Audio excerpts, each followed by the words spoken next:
Y precisamente llegamos hoy a Romanos capítulo 8. Y yo siempre les he dicho a los hermanos, y si eres nuevo, tal vez no te ha tocado escucharlo, o si has llegado recientemente, pero yo siempre le digo a los hermanos que realmente la predicación no empieza en este momento, el sermón no empieza aquí, el sermón empieza desde que comienza la reunión en general. Y a las 10 de la mañana se reunieron nuestros hermanos que están viendo la clase de discipulado que está impartiendo nuestro hermano Mauricio, y lo que ellos veían en esta lección es la certeza de la salvación. Y cuando el hermano Mauricio cerraba su tema y la manera en la que lo hacía, a mí me permitía confirmar que, y siempre ha sido algo muy notorio, que cuando Dios quiere tratar algo con nosotros, el Señor lo va poniendo una y otra vez de diferentes maneras, ¿no? Que por mucho que nosotros le queramos correr como Jonás, el Señor es más rápido, ¿verdad?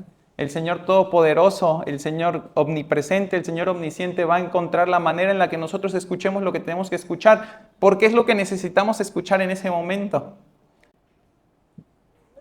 Pero vamos a ir a Romanos capítulo 8 y con ese mismo corazón con el que inició este discipulado, vamos a leer juntos este pasaje en el cual Pablo nos va a presentar la situación de la que ha estado hablando, pero desde otra perspectiva, ya no de la misma perspectiva en la que la vio los últimos versículos del capítulo número 7. Vamos a leer Romanos capítulo 8 y vamos a leer del versículo 1 al 8. Voy a leer el 1, ustedes responden con el 2 y vamos alternando hasta el 8 que lo leemos todos juntos.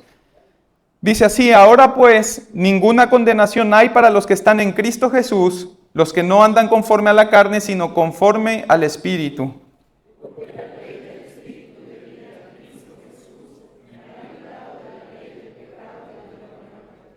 Porque lo que era imposible para la ley, por cuanto era débil por la carne, Dios, enviando a su Hijo en semejanza de carne de pecado, y a causa del pecado, condenó al pecado en la carne.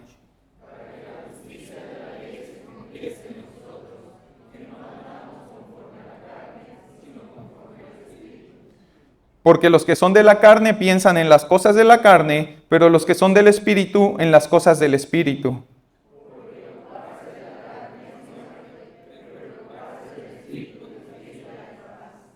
Por cuanto los designios de la carne son enemistad contra Dios, porque no se sujetan a la ley de Dios, ni tampoco pueden.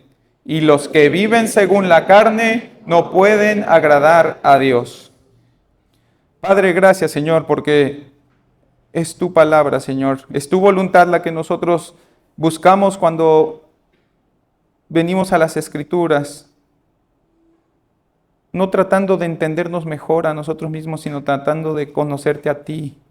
Y que a través de ese conocimiento nuestra vida se transforme, nuestro pensamiento cambie, Señor. Nuestros deseos, nuestros impulsos tomen un nuevo rumbo, uno en el cual nosotros sí te podamos ser agradables, Señor. Padre, que tú seas la voz de autoridad en este mensaje, Padre, que yo solo sea un instrumento, que tu palabra penetre en nuestros corazones, Señor. Y con una cirugía a corazón abierto nos permitas ver lo que hay dentro de él. Nos permitas ver, Señor, si hay vida, si hay fe, si hay salvación. O nos permitas ver lo contrario, Padre, y darnos cuenta de cuánto necesitamos de tu gracia y de la justicia de Cristo para poder entablar, Señor, una relación contigo, para poder ser ya no tus enemigos, Señor, sino tus hijos, Padre. Señor, guíanos con tu Santo Espíritu, ayúdanos a la comprensión de este pasaje, pero también a la práctica, Señor, a la puesta en obra de estas palabras que tú nos tienes hoy, Señor. Te lo rogamos en el nombre de tu Hijo amado Jesucristo. Amén. Entonces, hermano, como te decía, hay un cambio en el enfoque que Pablo toma para analizar la relación creyente-pecado y creyente-santidad, y que Pablo ha estado tratando en el capítulo número 7. Nos dio un esbozo de la dirección que iba a tomar este pasaje en el último versículo del capítulo 7, cuando dice: gracias doy a Dios por Jesucristo nuestro Señor. Pablo está hablando de esa frustración que él siente, esa frustración que él tiene al darse cuenta de que aún quiere hacer la voluntad de Dios, aún queriendo actuar conforme a los designios de Dios, lo que él encuentra en su carne es una ley, ¿sí? Lo que él encuentra en sus miembros es una influencia, y esa influencia se llama pecado, y Pablo está luchando en ese estira y afloja, y lo que decíamos el domingo pasado, esta es una guerra. El problema es que muchas veces no sabemos que estamos luchando esa guerra. El problema es que estamos en una guerra contra el pecado, pero en vez de hacerle frente, en vez de oponernos a él, parece como que nos aliamos con el pecado. Ya no hay enemistad entre el pecado y yo, ya somos nosotros contra nuestra fe, somos nosotros contra nuestro deseo. Y Pablo va a decir los designios, la voluntad, ¿no? Esas ganas que yo tengo de hacer la voluntad de Dios. Y entonces Pablo, durante los versículos previos, bajo esa conducción de Dios, nos explicó esa interacción entre el pecado, la carne y el creyente. Y si bien la perspectiva de Pablo no fue la más optimista durante este tramo de ese pasaje, nos permitió ver la cruda realidad del pecado que mora en nosotros y que excita a nuestros miembros para esclavizarnos al pecado aún y cuando éste ya nos enseñorea de nosotros. Sin embargo, el planteamiento de Pablo va a cambiar ahora a partir del versículo 8, no solamente mostrándonos la otra cara de la moneda, sino la cara predominante para aquellos que han sido regenerados por la obra del Espíritu Santo. Lo que Pablo está contando en el capítulo 7 no está hablando de su modus vivendi, no está hablando de cómo él vive todos los días, está hablando de la lucha que hay, pero una lucha en la que no cede. Una comodidad con el pecado en la que él no cae. Pablo se estresa, Pablo se acongoja por la lucha que tiene, no porque esté todos los días viviendo en el pecado como si no hubiera sido regenerado por el Espíritu Santo. Lo que nosotros vamos a ver ahora es que Pablo nos va a decir cómo es posible que nosotros estemos en esa lucha sin perder en todas las batallas, sin caer en todas las tentaciones, sin entregarnos descaradamente a nuestro pecado. Así que la cara predominante para aquellos que han sido regenerados por el Espíritu Santo es lo que Pablo va a tomar ahora para decirnos, por eso es que nosotros podemos vivir así, por eso es que nosotros podemos vivir, ¿sí?, de una manera distinta. De hecho, es interesante notar cómo la mayor parte de este capítulo tiene como actor principal a la tercera persona de la Trinidad, que es el Espíritu Santo. Pero además es hermoso ver cómo va transitando la obra redentora desde Romanos 1 hasta Romanos 8. Si has tenido la oportunidad de acompañarnos durante todo este tiempo, vamos a ver en Romanos 1 cómo inicia esta narrativa en la cual Pablo le está escribiendo a la iglesia de Roma con un Dios que en su justicia y en su santidad da una justa retribución, da un justo pago, emite un juicio justo al hombre pecador, declarándole culpable por, primero, negarse a reconocerle como Dios y, en segundo lugar, transgredir su ley. Y mientras avanzamos, vemos cómo ese hombre pecador, ese hombre enemistado con Dios, a ese hombre que vivía sin esperanza, que estaba muerto en sus delitos y pecados, vemos cómo Dios introduce la gracia manifestada en la persona de Jesucristo, quien es ofrecido como sacrificio para extender al hombre el don inmerecido de la salvación. ¿A través de qué? De la justificación que es por medio de la fe. Dios mismo hecho hombre en la persona de Jesucristo para que a través de su vida y su muerte hiciera posible la imputación de justicia en aquellos que se abandonan en plena certidumbre de fe al rescate provisto por su Hijo, y a través del cual somos liberados de la muerte, del pecado y prometidos a una vida eterna con Dios Padre. Fíjate cómo empieza diciendo, Dios es juez y Dios es un juez justo, y el juez justo va a declarar a todos los pecadores culpables.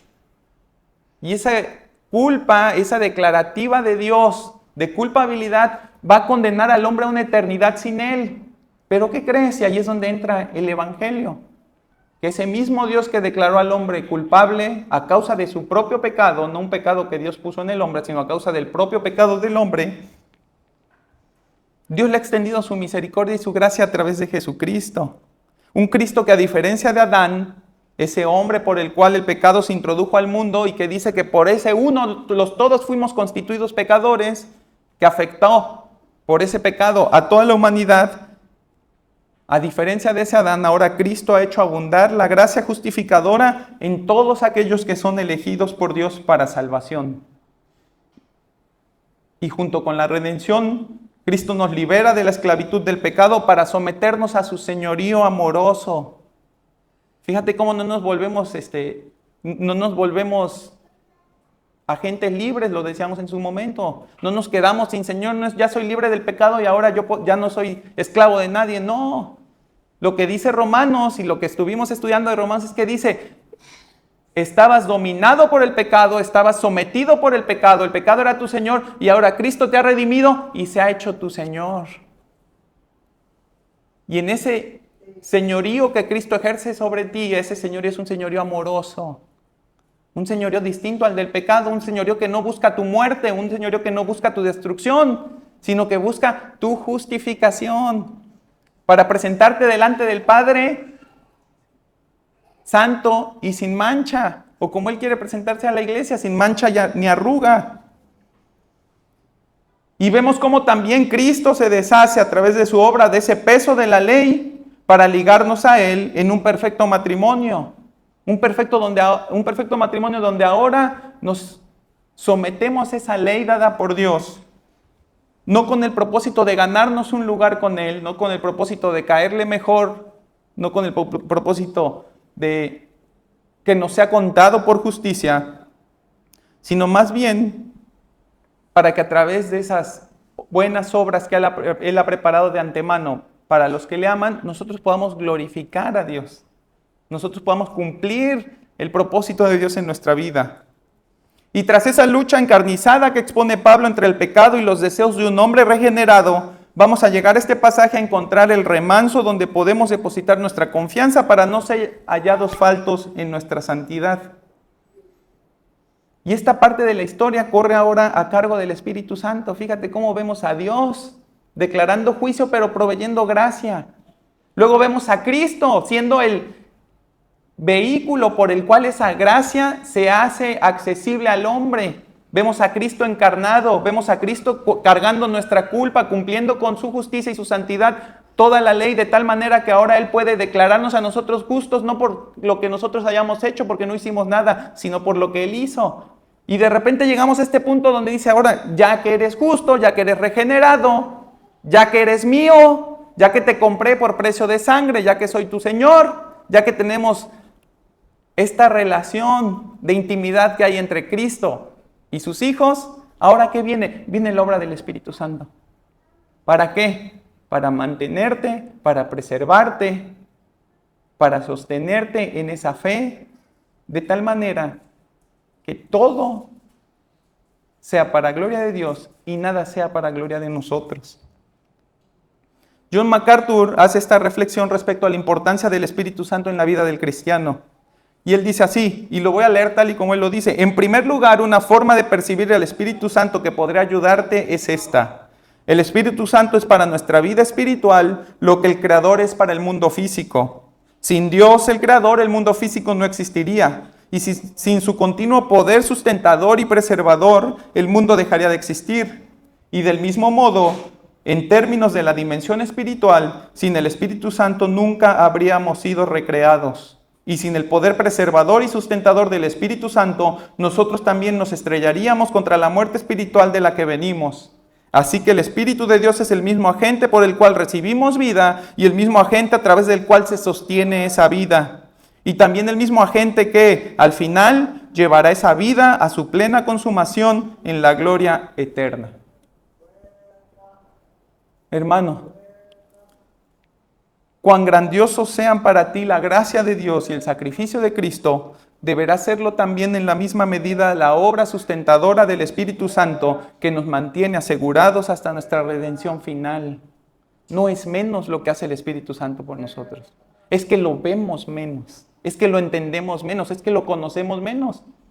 Es que vamos a la Biblia y leemos de lo que hace el Espíritu Santo, pero lo leemos tan aislado. Le dedicamos tan poco tiempo que no nos abocamos a decir, esto se conecta con esto va aquí, esta es la obra de Dios ejecutada, esta es la obra de salvación ejecutada por Dios en las tres personas de la Trinidad, no solo en Cristo, no solo en Dios, el Padre, sino también en el Espíritu Santo. Y decía nuestro hermano Mauricio, y ese era el tema. ¿Cómo puedes dudar de la certeza de tu salvación si son las 3 personas de la Trinidad las que operaron en ti esa salvación? ¿De dónde va a venir la duda? ¿De dónde va a venir la incertidumbre? Pero así como para unos, esta es una fianza, este es un seguro, ¿no? Esta es una certeza absoluta. Para otros deberá ser esta la razón de un temor absoluto. Y eso es lo que Pablo va a empezar a plantear aquí. ¿Por qué si nosotros hemos sido regenerados por Cristo? ¿Por qué si Él ha puesto en nosotros ese Espíritu Santo, ¿sí?, para que nosotros andemos conforme al Espíritu? ¿Por qué seguimos viviendo conforme a la carne? No puedo dejar de ver este pasaje y perderme de la intención de Pablo de ponerme a ti y a mí a merced de la verdad espiritual de que lo que sucede en nuestra mente es una señal inequívoca de nuestra pertenencia o no a Dios. Y mientras preparaba este sermón me resonaban las palabras que Dios le dijo al rey Belsasar en Daniel 5. Dice: pesado ha sido en balanza y ha sido hallado falto. Y antes de predicarte a ti este sermón me lo predicaba a mí. Yo decía: Señor, ¿cómo estoy? Si tú me pesaras en balanza hoy, ¿qué encontrarías en mí? ¿Sería hallado completo por la obra misericordiosa de Jesucristo? ¿O sería hallado falto porque confié demasiado en mí, me aboqué demasiado a mí? Viví conforme a los deseos de la carne, espiritualizando los deseos de la carne de tal manera que nunca me di cuenta de que no era tu hijo. De tal manera que nunca me di cuenta de que no tenía una relación con Jesús, a pesar de que yo le servía, a pesar de que yo le decía, a pesar de que yo le hablaba. Dice: Señor, no me vayas a encontrar a mi falto. Y con todo temor y respeto te digo, no importa cuántos años lleves en Cristo, no importa en qué fecha te bautizaste, no importa si eres miembro o no de esta iglesia o de la que sea, no importa si sirves en un ministerio, escucha con atención este mensaje, porque este pudiera ser un día determinante para tu eternidad. Y he pedido en oración que si alguno de los que estamos aquí, sin importar el lugar que ocupemos en la iglesia o el tiempo que llevemos de cristianos, es hallado falto, que hoy sea el día en el que el Señor conceda que nuestros ojos se abran para identificar, para ver esa necesidad que tenemos del Evangelio y venir a una fe genuina que es provisión de Dios para aquellos que son sus hijos. Así que, hermano, este es un mensaje de esos que son incómodos. Este es un mensaje de esos que creo que tendríamos que predicar más seguido. Y ese es un mensaje que, como te decía al principio, el Señor quiere que escuchemos. Porque lo escucharon en la mañana, los que están llevando el discipulado, y lo vas a escuchar ahora. Y yo te quiero hablar especialmente a ti, hermano, que eres miembro. Porque como miembro es más fácil agarrar y decir: no, nos ponemos como la vaselina del boxeador, ¿no? Nos vienen los versículos y como que rosa, pero estamos tan envaselinados de nuestra membresía, de nuestro ministerio, del tiempo que llevamos, de si nos paramos enfrente o no, de que nadie tiene que, de qué tan irreprensible. Estamos tan envaselinados que de repente dejamos que pasen los versículos porque creemos que le tienen que pegar al de al lado, que le tienen que pegar al de atrás, y no nos damos cuenta que lo que el Señor quiere es que seamos nosotros los que recibamos la palabra y seamos nosotros los que respondamos hoy. Esta pregunta es para todos, pero especialmente para ti, querida membresía. Dice Romanos 8:1: ahora pues, ninguna condenación hay para los que están en Cristo Jesús, los que no andan conforme a la carne, sino conforme al Espíritu. Ya empezaron los golpes, ¿no? Fíjate cómo Pablo conecta todo lo que ha dicho anteriormente con ese ahora pues. ¿Y qué es todo lo que ha dicho anteriormente? Que Pablo lucha constantemente con su pecado, que su pecado es poderoso, que si él deja 1 milímetro de terreno a la carne, su carne sucumbe ante el pecado y termina haciendo lo que él no quisiera hacer. Pero fíjate cómo ese quisiera hacerlo significa todo. Porque el que no quiere pecar, ¿sí?, el que termina haciendo lo que no quiere hacer, significa que ha sido redimido. Pero si terminas haciendo lo que querías hacer, ¿dónde está la redención? Si terminas pecando con el pecado que tú anhelabas y que querías pecar, ¿dónde está la redención? Entonces fíjate cómo dice: ninguna condenación hay para los que están en Cristo Jesús. El que está en Cristo, aun mientras batalla con su pecado y su carne, no está bajo ninguna condenación de parte de Dios. Pero fíjate, es bien clara la condicionante. Ninguna condenación hay para los que están en Cristo. Y por eso es tan importante este mensaje de hoy, porque hoy tú te tienes que ir de aquí o teniendo la certeza de que estás en Cristo y teniendo la paz de que no hay ninguna condenación sobre ti, o teniendo la certeza de que no estás en Cristo. Y pidiéndole al Señor misericordia para que te permita estar dentro de Él, para que te permita estar en Él. ¿Qué quiere decir que no hay ninguna condenación? Que no hay veredicto condenatorio. No hay maldición, porque al final la destrucción eterna de nuestro cuerpo es una maldición de parte de Dios para el pecado y para los pecadores. Dice R.C. Sproul, hay esa tendencia de decir que Dios odia el pecado, pero ama a los pecadores. Y dice, ¿quiénes se van a ir al infierno? No se va a ir el pecado, se van a ir los pecadores. Entonces esa falacia de creer que Dios no odia a los pecadores no tiene ningún tipo de sustento bíblico. Entonces fíjate qué es lo que dice aquí: ninguna condenación hay para los que están en Cristo Jesús. ¿Qué significa estar en Cristo? Es un vínculo relacional íntimo entre el Hijo de Dios y el creyente. ¿Qué tan íntimo? Tan íntimo que cuando Dios ve a Cristo te ve a ti. Y tan íntimo que cuando Dios te ve a ti ve a Cristo. Así de íntimo es. Y Dios no se va a equivocar. Nosotros nos podremos engañar. Nosotros podremos aparentar, podremos exhibir algún tipo de justicia que imite la justicia de Cristo. Y podemos comprarla. Podemos entre nosotros comprarnos la historia, comprarnos la actuación, ¿no? ¿Qué son los falsos maestros? Sino esos hombres que actúan también como cristianos, que se les da el púlpito para que enseñen cómo seguir a Cristo. Entonces nosotros lo podemos comprar, nosotros lo podemos sucumbir ante esa mentira. Dios no. Dios no. Ser hallado en Cristo es ser visto por Dios en Cristo. Es que cuando Él te vea diga, mira cómo está este hijo mío, confiando en Cristo, depositado en Cristo, seguro en Cristo. Filipenses 3, 8 y 9, y Pablo está hablando de ese momento en el que él dice que estima todas las cosas como pérdida a fin de ser hallado en Cristo. Fíjate lo que está diciendo. Pablo está diciendo, prefiero perderlo todo. ¿Y qué es todo? Todo.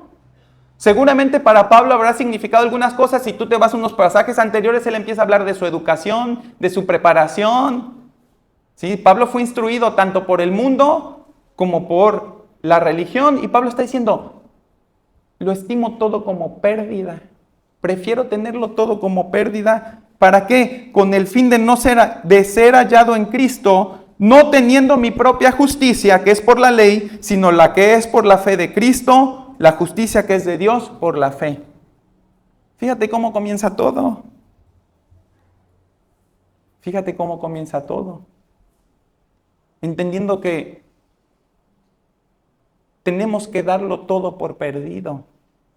Todo lo que este mundo nos pueda ofrecer, todo lo que esta vida tenga de atractivo, todo lo que nuestra carne pueda desear, ¿sí? Tenemos que darlo todo por perdido. Toda la preparación que nosotros tengamos, todo el conocimiento que nosotros tengamos, tienes que darlo por perdido a la luz de la palabra de Dios.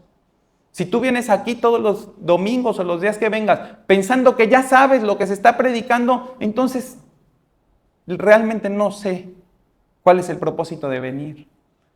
Porque el propósito de estar aquí es que la iglesia te edifique, pero si tú no tienes necesidad de ser edificado, entonces ¿a qué vienes? El propósito de estar aquí es que tú edifiques a la iglesia, pero si crees que todo lo sabes y no puedes aprender nada de esa iglesia, ¿cómo la vas a edificar? Primera de Corintios 30 y 31 dice, mas por Él estáis vosotros en Cristo Jesús, el cual nos ha sido hechos por Dios sabiduría, justificación, santificación y redención. Fíjate qué dice, el cual nos ha sido hecho por Dios sabiduría. ¿No hablan los proverbios todo el tiempo de esa sabiduría? No la sabiduría de los hombres, no la sabiduría que te puede hacer una mejor persona, un mejor inversionista, un mejor ser humano. No, no es esa sabiduría, es el conocimiento de Cristo, ese es el conocimiento absoluto, ese es el que debemos de perseguir todos los días sin cansancio.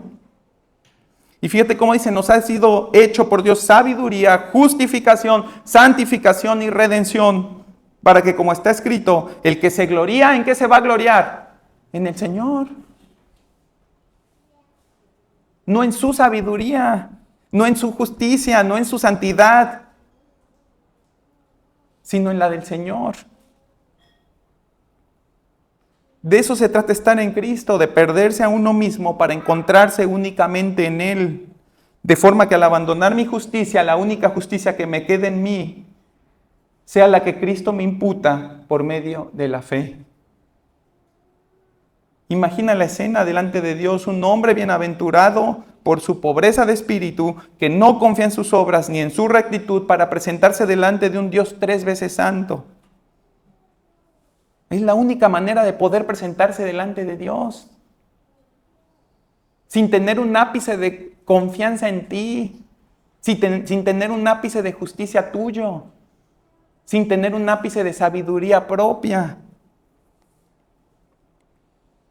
Una confianza que está depositada en la rectitud de Cristo, quien se encarnó para vivir una vida de santidad total y cumplir la ley a la perfección, amándonos, entregándose a sí mismo por nosotros, ofrenda y sacrificio a Dios en olor fragante. Así es el sacrificio de Cristo.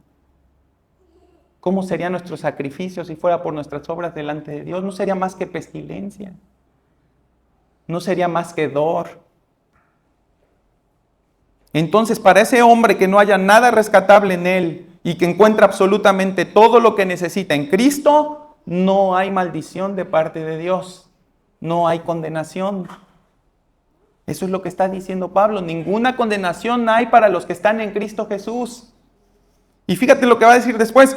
Los que no andan conforme a la carne, sino conforme al Espíritu.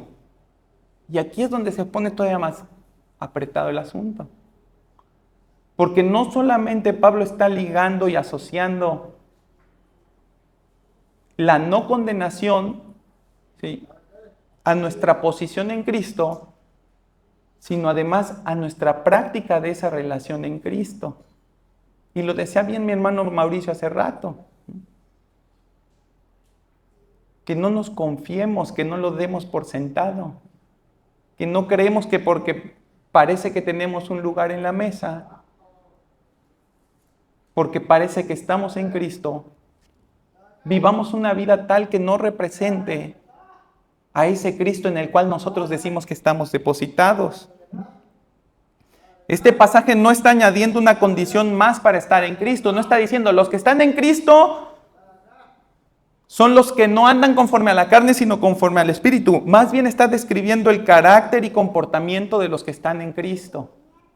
Una forma más sencilla y comprensible de leer este pasaje es reemplazar las palabras los que por un quienes en la segunda parte del versículo. Entonces el pasaje diría así: ahora pues ninguna condenación hay para los que están en Cristo Jesús, quienes no andan conforme a la carne, sino conforme al Espíritu.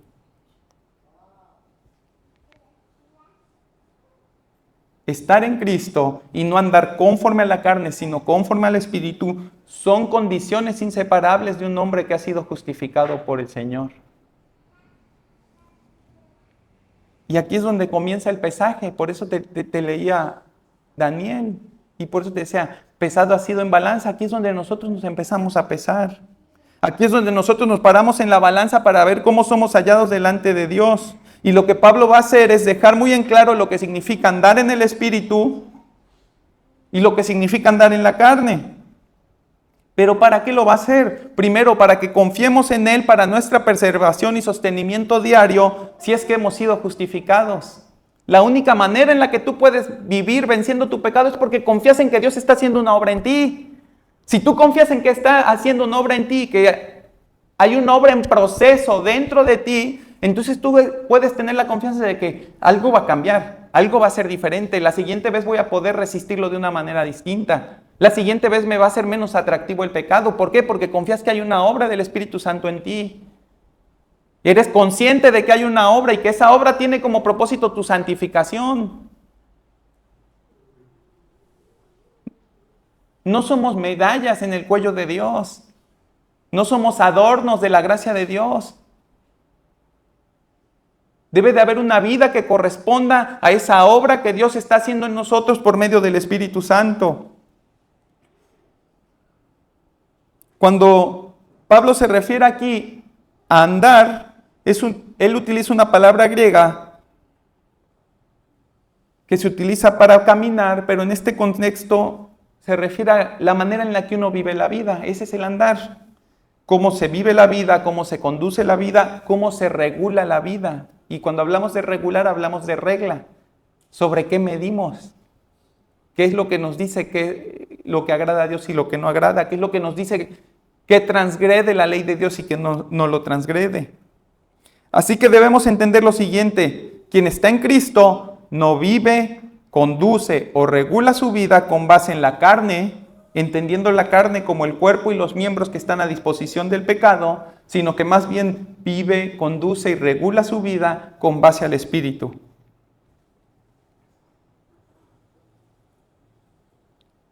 Y esto nos debería de ayudar, hermanos, porque muchas veces nos hemos dado licencias bajo el concepto de cristianos carnales que la Escritura no nos las da. Hablábamos el domingo, hace 2 domingos que explicábamos esto y decíamos, todos los cristianos son carnales. ¿Por qué? Porque todos tienen carne. No hay uno que no tenga carne en él, pero nos hemos creado una falsa idea de que existen diferentes niveles de cristianismo y están los que son cristianos pero carnales. Siguen viviendo igual que antes porque todavía no llegan a ese grado de iluminación que deberían de llegar para dejar de vivir como pecadores. Y les damos licencia y nos damos licencia. Y están los otros, ¿no? Los cristianos que son espirituales, esos que ya no luchan con la carne. Eso no es lo que dice Pablo. Pablo dice, todos luchamos con la carne, todos somos carnales. ¿Cuál es la diferencia entonces? El andar. O andas conforme a la carne o andas conforme al Espíritu. No existen cristianos carnales. Si tú ves, y es con tristeza que lo digo, si tú ves a un cristiano que es carnal, lo más probable es que ni siquiera sea cristiano. No tiene los afectos de un hombre regenerado. No tiene ese amor por Cristo del que hablaba hace un momento durante el discipulado nuestro hermano. No tiene esa capacidad de poner antes de sus deseos de pecar, antes de sus ganas de gratificarse, de hacer lo que él quiere, de cumplir sus sueños y sus metas, de lograrse en esta vida, ¿no? No tiene la capacidad de poner por delante el amor a Cristo. ¿Y quién crees que no tiene la capacidad de hacerlo? El que no ha nacido de nuevo. Porque esa no es una obra que pertenezca al hombre, esa es una obra que pertenece a Dios por medio del Espíritu Santo.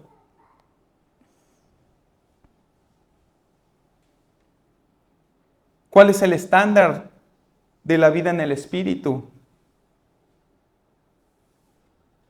¿Cómo nosotros podemos identificar que estamos viviendo conforme al Espíritu? Fíjate aquí lo que va a decir el versículo 2, dice, porque la ley del Espíritu de vida en Cristo Jesús me ha librado de la ley del pecado y de la muerte. ¿Cuál es esa ley del Espíritu de vida en Cristo Jesús? Romanos 3:27 dice, ¿dónde pues está la jactancia? Queda excluida. ¿Por cuál ley? ¿Por la de las obras? No, sino por la ley de la fe. Es esa misma ley de la que está hablando aquí Pablo.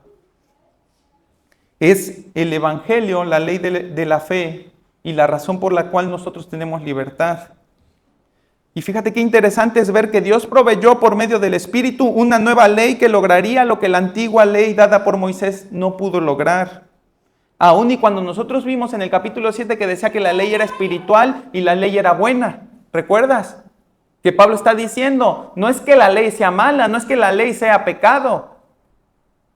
La ley es espiritual, ¿por qué? Porque es emanada de Dios. La ley es buena, ¿por qué? Porque es originada por Dios.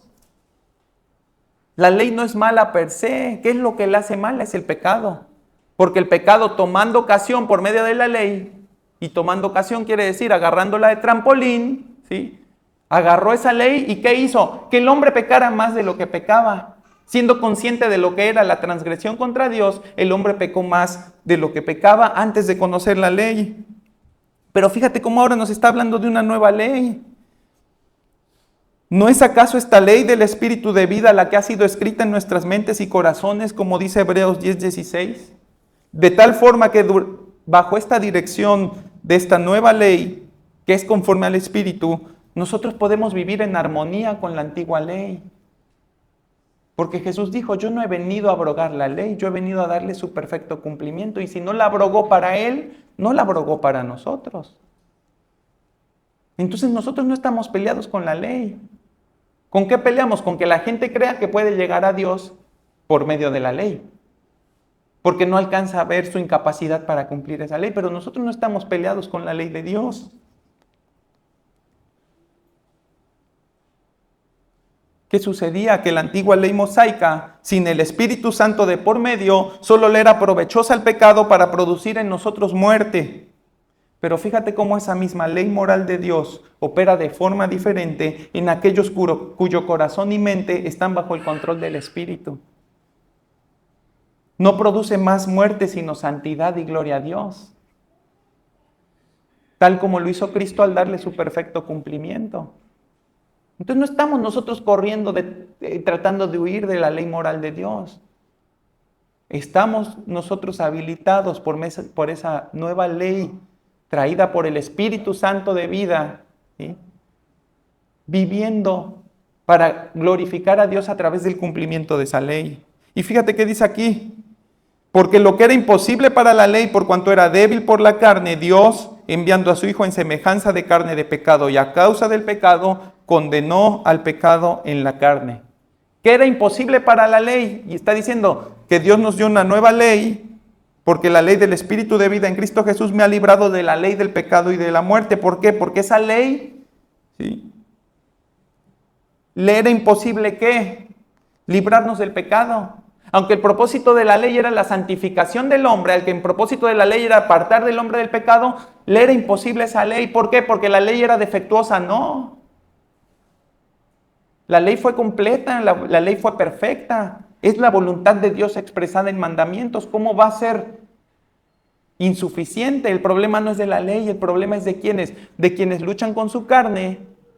Y por lo tanto, en vez de poder ejercer la ley y vivir por la ley, dice aquí, vuelven imposible que la ley nos liberte, por cuanto era débil por la carne, debilitan el propósito de la ley. ¿Qué es lo que hace Dios entonces? Envía a su Hijo en semejanza de carne de pecado, y a causa del pecado condena a la ley.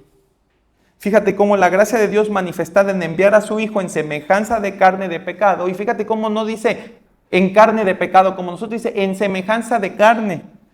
Porque recordemos que el nacimiento de Cristo fue sin pecado original. Y no solamente nace para darle el cumplimiento que debe de tener esa ley, sino que vemos que también viene a dar fin al dominio del pecado. Y por eso es que dice ahí, y a causa del pecado, condenó al pecado en la carne. ¿En qué carne? En su propia carne. ¿Dónde fue que Cristo condenó el pecado? ¿En qué carne? No fue en tu carne. Fue en la de Él. Fíjate, ahí está, por eso se necesitaba ese cuerpo sin mancha, ese sacrificio perfecto, porque debía de depositarse el pecado en un cuerpo que no tuviera pecado propio, para que en el momento del sacrificio que no solamente se condenara y no solamente se pagara el pecado, sino que también se condenara a ese pecado. Entonces, ¿cómo lo condenó Cristo? Lo condenó porque no tuvo poder sobre él.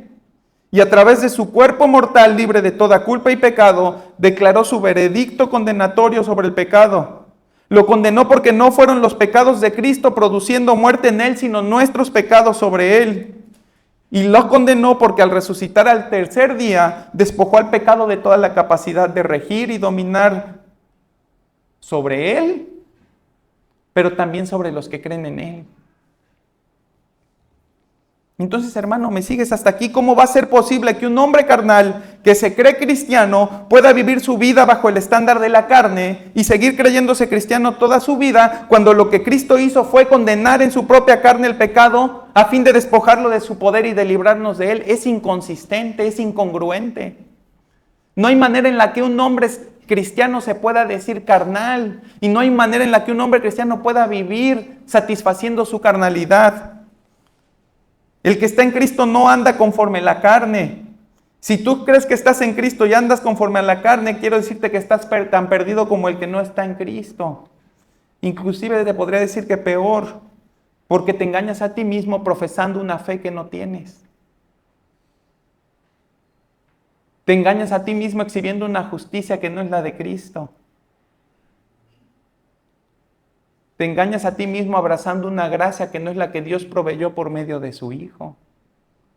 No hay evidencia de que hayas nacido de nuevo. No hay evidencia de regeneración. No hay evidencia de que el Espíritu Santo esté haciendo esa obra en ti si tú vives todo el tiempo conforme a la carne. No que pierdas algunas batallas. No que de repente la seducción de manera accidental haya tenido victoria sobre ti y hayas pecado. No, que vivas todos los días conforme a la carne. Todos los días despertándote para, y a ver qué vamos a desayunar. A ver qué vamos a comer. Hay que llevar a los niños a la escuela. Tengo que hacer la tarea de no sé qué. Tengo que llegar al trabajo. Todo viviéndolo como si todo se tratara de eso. Eso es vivir conforme a la carne. No hay pensamiento dedicado a Cristo. No hay una oración, no hay un tiempo en el que tú digas, Señor, aquí estoy delante de ti, auxíliame, porque si no me auxilias tú, este día va a ser un día desperdiciado. Porque si no es por tu palabra, este día lo voy a vivir como mejor me parezca y como mejor me plazca, transgrediendo todos tus mandamientos, ofendiéndote en cada oportunidad.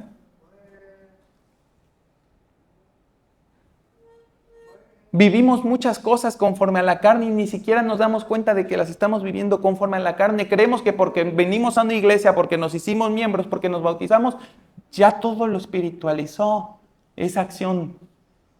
Ya todo lo espiritualizó esa obediencia que muchas veces es más imitación que una obediencia genuina del corazón.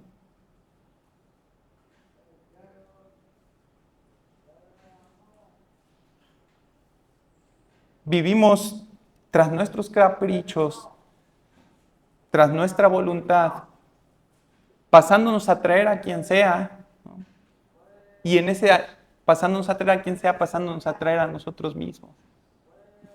No dándonos cuenta de que al que estamos glorificando es el propio yo. El que se deleita en que todo se haga conforme a su voluntad, el que se deleita en que todo se haga como lo tiene estipulado que suceda. El que se pone como loco y como ansioso cuando las cosas se salen de su control. No nos damos cuenta de que no estamos glorificando a Cristo en nuestro andar, que nuestra vida no se rige conforme al estándar del Espíritu, que nuestras decisiones no son tomadas conforme al estándar del Espíritu, que nuestros pensamientos, y eso es lo que va a hablar Pablo después, y no nos va a dar tiempo de verlo hoy, pero que ni siquiera nuestros pensamientos somos capaces de llevarlos a la sujeción del Espíritu Santo. Que ni siquiera pensamos en Él, que pienso en el Espíritu Santo cada que se predica un domingo o cada vez que alguien manda un versículo en el grupo de WhatsApp, que no busco intencionalmente ser formado en ese espíritu, en ese fruto del Espíritu Santo. Dice el versículo 4, para que la justicia de la ley se cumpliese en nosotros, que no andamos conforme a la carne, sino conforme al Espíritu. Fíjate cuál fue el propósito de la obra por la cual Cristo condenó al pecado, para que la justicia de la ley se cumpliese en nosotros. Y observa bien el grado de nuestra pasividad en esta afirmación. La justicia de la ley se cumplió en nosotros por medio de Jesucristo, no nosotros cumplimos la justicia de la ley. La ley mosaica se podría dividir en tres áreas: la ley ceremonial, la ley civil y la ley moral. Cuando hablamos de la ley en términos del cumplimiento que tienen nosotros, no hablamos de la ley ceremonial, porque esa ley ya no fue necesaria, esa ley fue perfeccionada por el sacrificio de Cristo, y por tanto esa ley se vuelve innecesaria. Tampoco hablamos de la ley civil, Porque Dios transfirió esa ley civil al gobierno humano. Estamos hablando de la ley moral de Dios. Esa es con la que nosotros luchamos. Esa es con la que nosotros batallamos. Es la que nos conflictúa. Ese estándar de moralidad perfecto, emanado de un Dios justo y santo, fue cumplido por nosotros por medio de la obra de Jesucristo.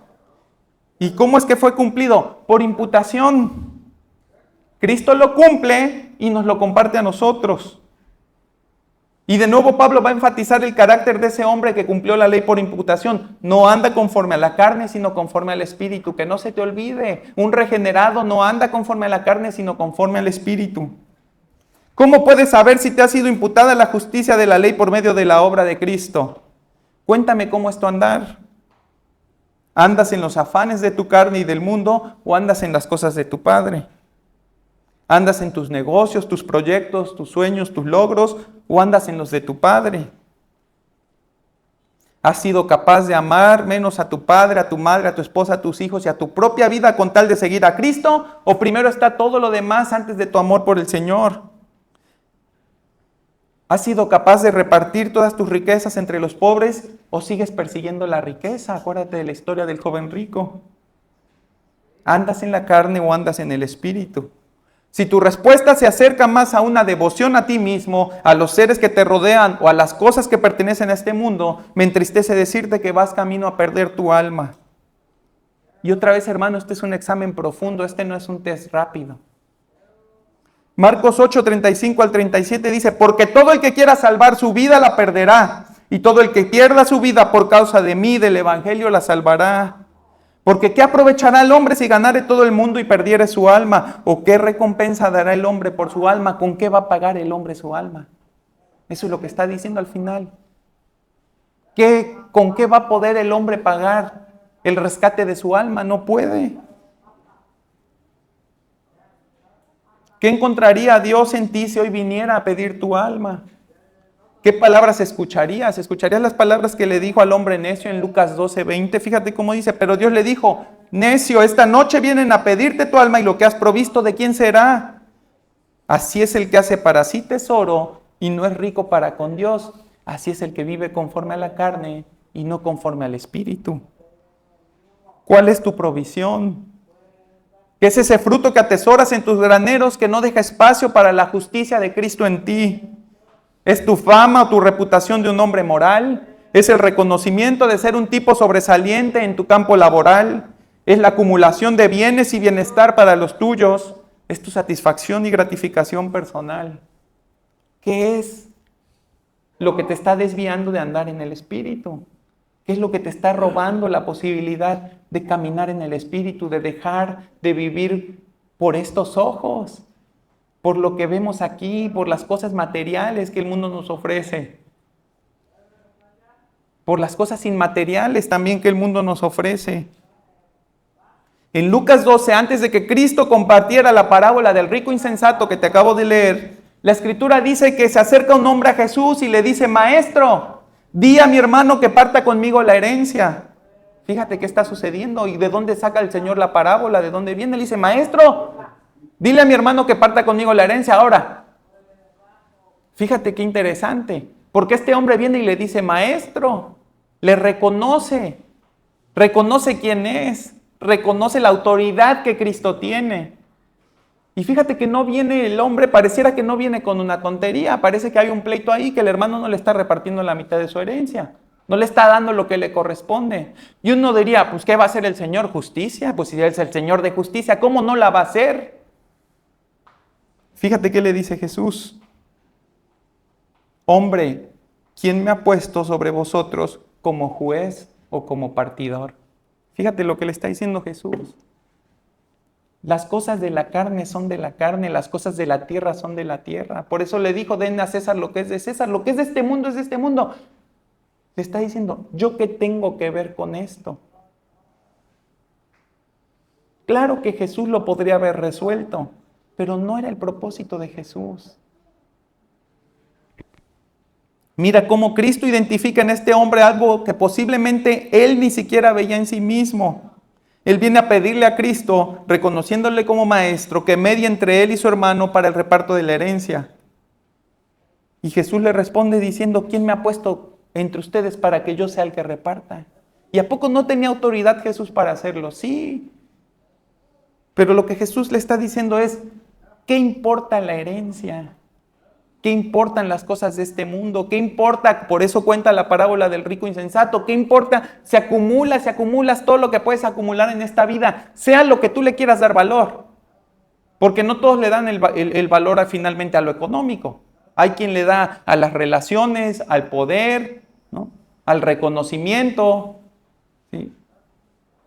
A la reputación. Sea el valor, sea lo que tú quieras que estés atesorando, ¿de qué te sirve?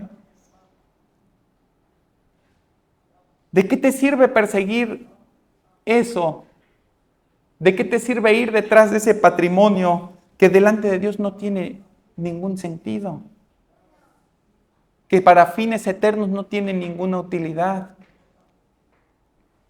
Y Jesús le va a decir a ese hombre, mira y guárdense de toda avaricia, porque la vida del hombre no consiste en la abundancia de los bienes que posee.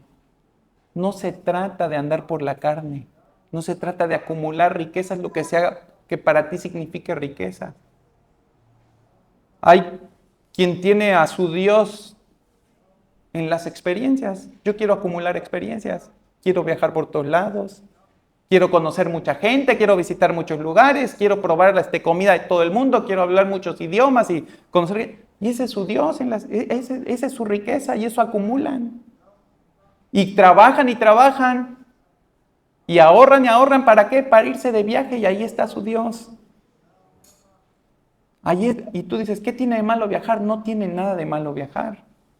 Pero cuando tú dejas de andar en el espíritu para darte gusto en la carne y andar viajando y acumulando experiencias, entonces sí tiene de malo. Estás perdiendo tu tiempo. Estás perdiendo lo precioso de lo espiritual que Cristo le está diciendo al hombre aquí. Deja esas avaricias ahí. Hazlas de lado porque no te sirven de nada. ¿De qué te va a servir cuando vengan a pedir tu alma? Es que yo viajé por un montón de partes del mundo. Ya nada más me falta conocer al cielo. Déjame pasar. ¿Qué le vas a decir a Jesús? Otros hacemos de nuestros dioses nuestros hijos. Y digo otros porque yo es algo con lo que lucho. Y de repente se trata de que mi hijo sea el mejor portado, el más obediente, ¿no? Casi traerlo como de esos perritos que tienen entrenador que le chiflas y se estuvo quieto, ¿no? Le hablas en inglés y se siente. Casi los queremos traer así. Y cuando lo logramos traer así, pero no es para glorificar a Cristo, ¿qué sucede? Pues es para tu gloria, es para que te sientas bien. Estás viviendo conforme a tu carne. No estás haciéndolo conforme al Espíritu. No estás edificando la vida de un niño para que él, cuando sea adulto, glorifique a Dios por sí mismo. Y lo estás haciendo para que todo el mundo diga, mira cómo lo trae. Casi si le quieres dar a los tuyos para que te los entrene también. Cada quien tiene su carne puesta en un lugar distinto. Y ese es el examen hoy, que te des cuenta cómo es que andas conforme a la carne, cuándo es que andas conforme a la carne, cuándo es que dejas de andar en el Espíritu, porque no lo pensamos. Pensamos que porque hacemos una oración ya lo que hacemos es espiritual. Pero si tú tienes un plato enfrente de ti y tú no oras agradeciéndole a Dios, o tú oras, agradeciéndole a Dios por ese plato, entonces lo estarás tomando bien. Pero si tú le oras a Dios y dices gracias por el plato, pero lo que comes no lo comes con agradecimiento, de nada sirvió la oración. No lo santificó la oración.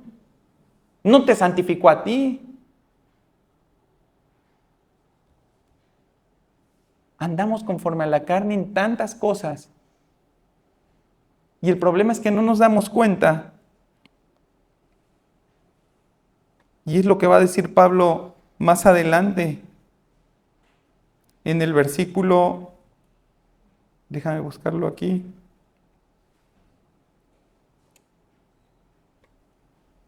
En el versículo 6, cuando dice, porque el ocuparse de la carne es muerte, pero el ocuparse del Espíritu es vida y paz.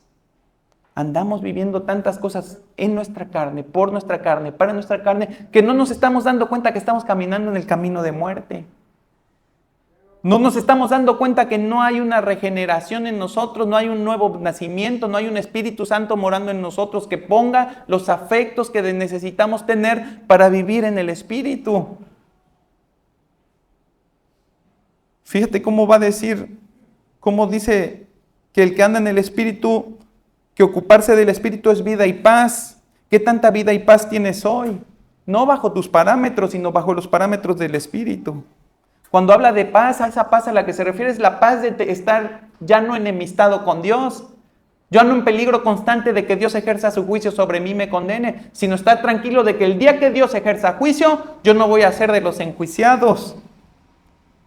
¿Qué tanto amor, gozo, paz, paciencia, benignidad, bondad, fe, mansedumbre y templanza hay en ti? Eso es andar en el Espíritu. O cuánta fornicación, impureza, pasiones desordenadas, malos deseos, avaricia, ira, enojo, malicia, blasfemia o mentira. Eso es andar en la carne. Eso es lo que nos dice Colosenses. Dice, ya no anden como andaban en otro tiempo, conforme a los deseos de su carne, que son estos que te acabo de leer. Y dice, sino que anden conforme a los deseos del Espíritu. ¿Y cuál es el fruto del Espíritu? El que te leí antes. Si hoy te pesaran en balanza como a Belsasar, ¿de qué lado caerías? ¿Serías hallado falto de la justicia de Cristo andando en tu carne y complaciéndola? ¿O serías hallado en Cristo con la abundante justicia que fue cumplida en ti y caminando conforme al Espíritu Santo que mora en el que ha nacido de nuevo? Hermano, yo le pido a Dios que me haya concedido el hacerte dudar al menos por un segundo de tu salvación, con el único propósito de que hoy te asegures de que cuentas con la justicia de Cristo y no con tu propia justicia. Y que si tu andar no es congruente con tu profesión de fe, haya un cambio verdadero en ti por la gracia del Evangelio de Jesucristo. Porque es el Salmo 139 dice, examíname, oh Dios, y conoce mi corazón, pruébame y conoce mis pensamientos, y ve si hay en mí camino de perversidad, y guíame al camino eterno. Que esa sea tu oración. Si lo que tú encuentras hoy, si al examinarte lo que tú ves es que andas en la carne y no en el Espíritu, que esta sea tu oración. Señor, examíname, mira lo que hay en mí, dime si hay camino de perversidad, guíame al camino eterno, extiéndeme tu misericordia, dame de tu salvación. Necesito de la justicia de Cristo, porque si no es por esa justicia, no tengo forma de vivir de otra manera. No tengo manera de vivir la vida que Dios quiere que viva, porque no está dentro de nuestras capacidades, no viene dentro de nuestro sistema operativo el hacer la voluntad de Dios. O lo pone el Espíritu Santo en ti, o no lo tienes y estás condenado.